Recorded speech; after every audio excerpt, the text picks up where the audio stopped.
အားလုံးပဲမင်္ဂလာပါကျွန်တော်ရွှေဦးတူရီရနေပြီးတော့ပြန်လဲကြိုဆိုလိုက်ပါတယ်ကျွန်တော်ဒီ28ရက်4လောက်အင်္ဂါနေ့တော့ပေါ့နော်ကျွန်တော်လုံးမိုင်လေးတွေဝါကောင်းလေးတွေပြန်ပြီးတော့မျှဝေပေးသွားမယ်ပေါ့နော်ကျွန်တော်ဘက်ကနေပြီးတော့အင်တာနက်ခက်ခဲလေးရှိတဲ့အတွက်ကြောင့်မနေ့ကကျွန်တော်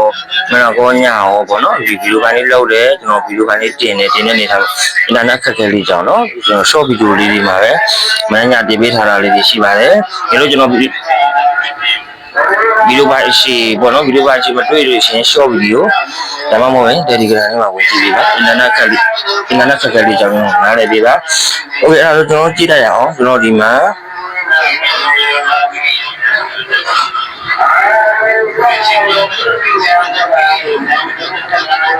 305ပေါင်ချင်းဒီ305ပေါင်ချင်းဟာကျွန်တော်တို့ကနောက်တစ်ချိန်မှာနောက်တစ်ချိန်မှာပေါ့နော်နောက်တစ်ချိန်မှာကျွန်တော်ဒီမှာ9တုံးလို့ထွက်တယ်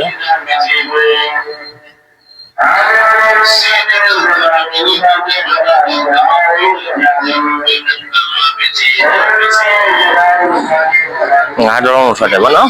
အဲ့ဒါဆိုလို့ရှိရင်ကျွန်တော်ဒီမှာနောက်ထပ်ကြည့်အောင်နောက်ထပ်မှာကျွန်တော်ဒီမှာ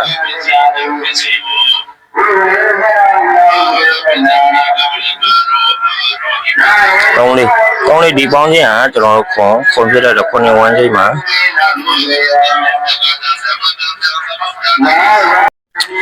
ကောင်းလေးဒီနှလုံးပေါင်းချင်းဟာခွန်ကျွန်တော်နောက်ရက်မှာ9ဝန်းချိန်မှာဟောဒီမှာခွန်တစ်လုံးထွက်တယ်ဗောနော်ဒီမှာခွန်လုံးထွက်တာโอเคအဲ့ဒါဆို28ရက်လေးလာကျွန်တော်ဒီနေ့တော့ကိုကြည့်အောင်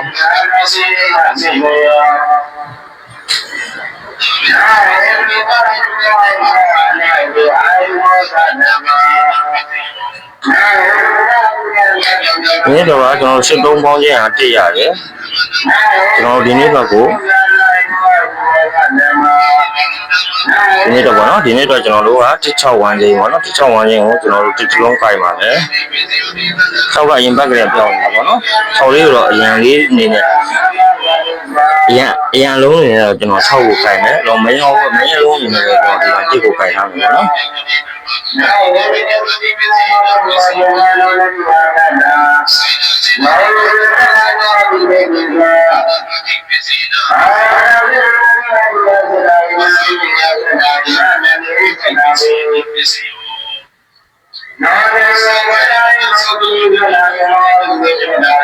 ကျွန်တော်ရဲ့ site တွေကများသောအားဖြင့်ညီခေါ် site တွေဖြစ်တဲ့အတွက်ပေါ့နော်မနက်ကန်းထွက်လဲဒီ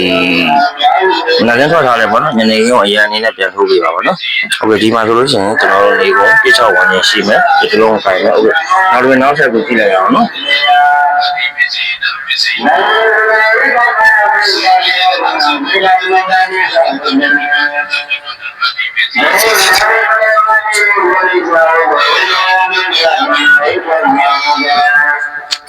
โอเคကျွန်တော်ဒီတစ်ပင်ဒီ site မှာ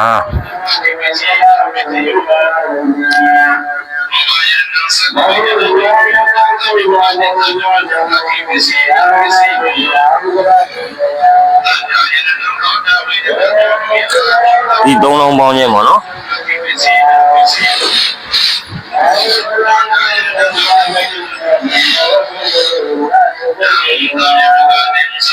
ဒီ3လုံးပေါင်းခြင်း3ညဖြစ်တဲ့အတွက်နောက်ပြည့်မှာကျွန်တော်35ဝန်းကျင်ပေါ့နော်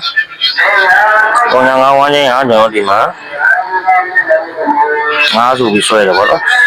ဒီငါဘယ်လိုဆွဲသွားလဲဆိုတော့တစ်ခါလေးပြလိုက်မယ်နော်ငါက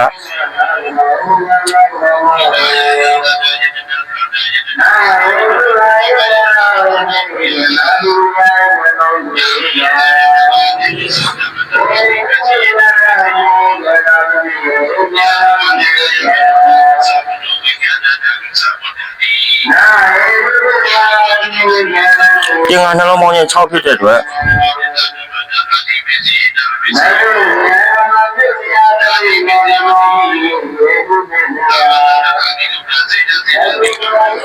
ဒီမှာ65ဆိုပြီးထွက်သွားတယ်ဗောနော်အဲ့လိုပဲကျွန်တော်ဒီမှာချက်ကြည့်အောင်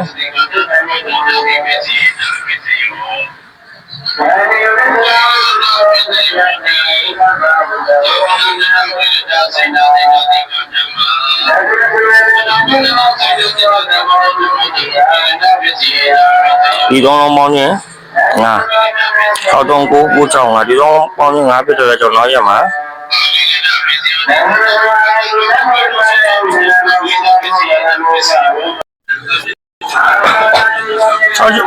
6ပေါ့နော်ဒီ3လုံးပေါင်းကြီးကငါဖြစ်တဲ့အတွက်ကျွန်တော်တို့35ဝန်းကျင်ကိုဒီနှလုံးပေါင်းကြီးနဲ့ဆွဲသွားမယ်နော်1နှစ်ပေါင်းရင်3ဖြစ်တဲ့အတွက်သူက93မှာ93လို့ထွက်သွားတယ်နော်အဲ့ဒါဆိုဒီဆိုင်မှာကျွန်တော်ပြန်ကြည့်အောင်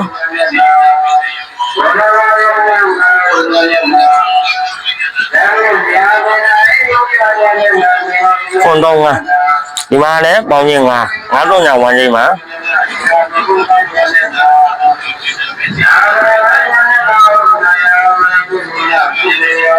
ဒီမှာ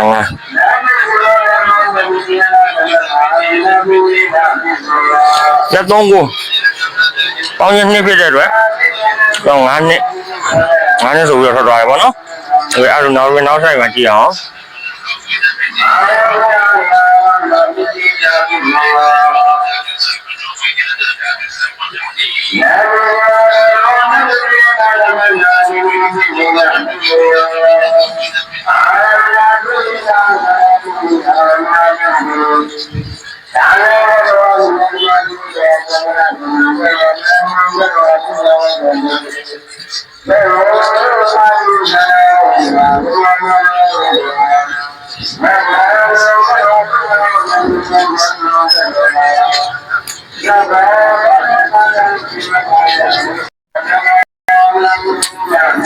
ရောဒီမှာခွန်3ညာလေးဒီ3လုံးပေါင်းခြင်းဟာ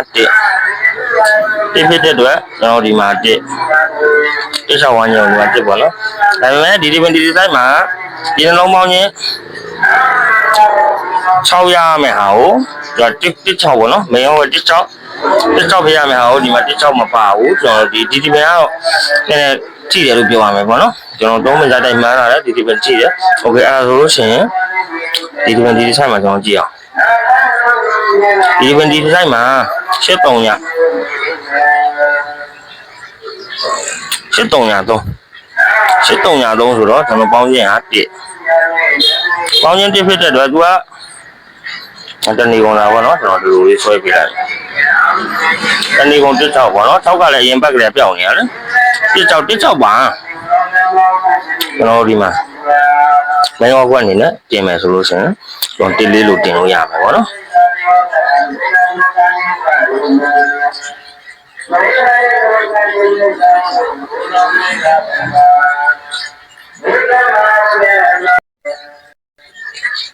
ဒီမှာပေါ့နော်ဒီ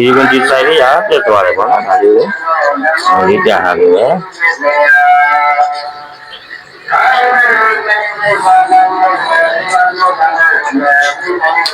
ဒီဆိုင်လေးကတော့ပြတ်ထားတယ်ပေါ့နော်ဟုတ်ကဲ့အဲ့ဒါလို့ဆိုရင်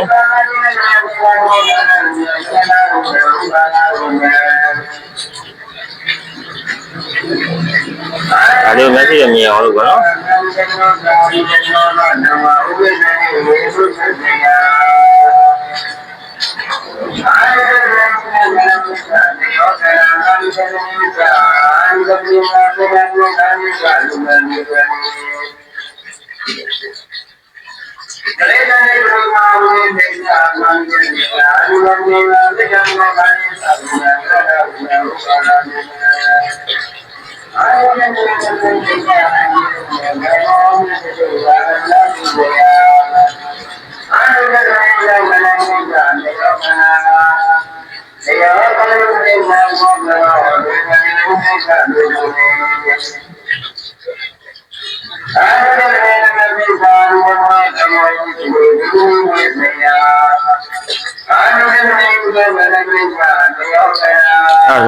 ဒီဆိုင်မှာကျွန်တော်တို့ကဒီလေးလူတာတင်လို့ရတယ်ပေါ့နော်ဟုတ်ကဲ့အဲ့ဒါဆိုလို့ရှိရင်နောက်ဆိုင်ကိုကျွန်တော်ချက်ကြည့်အောင်နော်နောက်ဆိုင်မှာကျွန်တော်တို့ဒီမှာ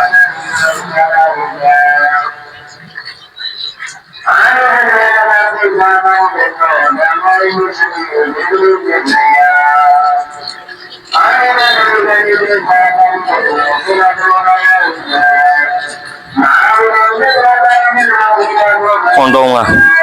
ဒီ3လုံးပေါင်းခြင်းဟာကျွန်တော်900ညဝိုင်းရင်ကြိုက်မယ်ဆိုလို့ရှိရင်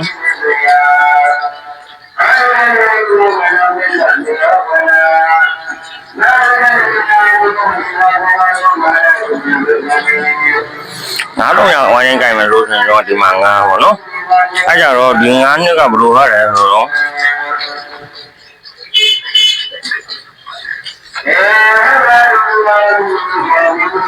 ခွန်ပါဝါနှစ်ဆိုပြီးတော့ဒီမှာခွန်ပါဝါနှစ်ဆိုပြီးတော့ပေါ့နော်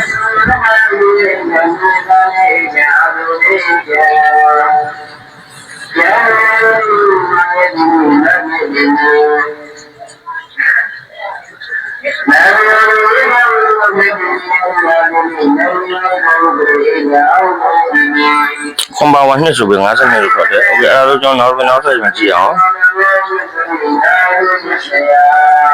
နောက်ဆက်မှာကျွန်တော်ခွန်တုံညာလေး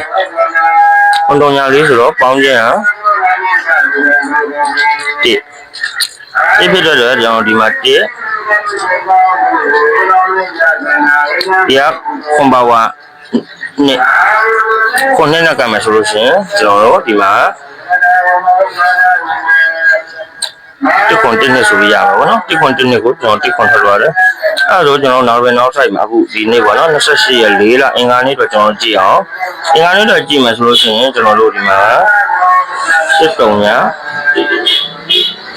တော့ဒီမှာလည်းကျွန်တော်ပေါင်းခြင်းတစ်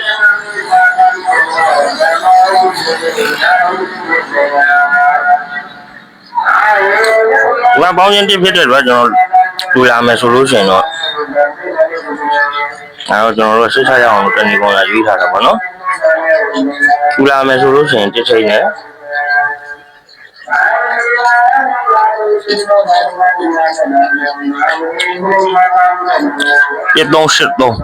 1383မနေ့ကတော့13ထွက်ထားတယ်ကျွန်တော်အဲ့ဒါဆိုလို့ရှိရင်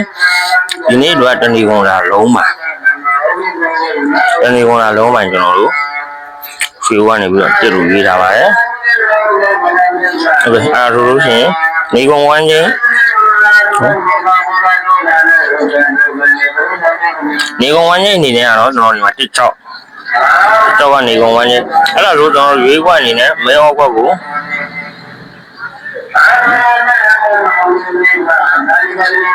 မဲဟောခွက်က30 14 18ဆိုပြီးရေးထားတယ်ထောက်တစ်လုံးကအရင်ဘက်ကလေးပြောင်းနေတာဖြစ်တဲ့အတွက်ထောက်ကိုအရင်အနေနဲ့ကျွန်တော်ရွေးမယ်ဆိုရင်1ချောင်း2ချောင်း8ချောင်း6ဆုံးကပ်ပေါ့နော်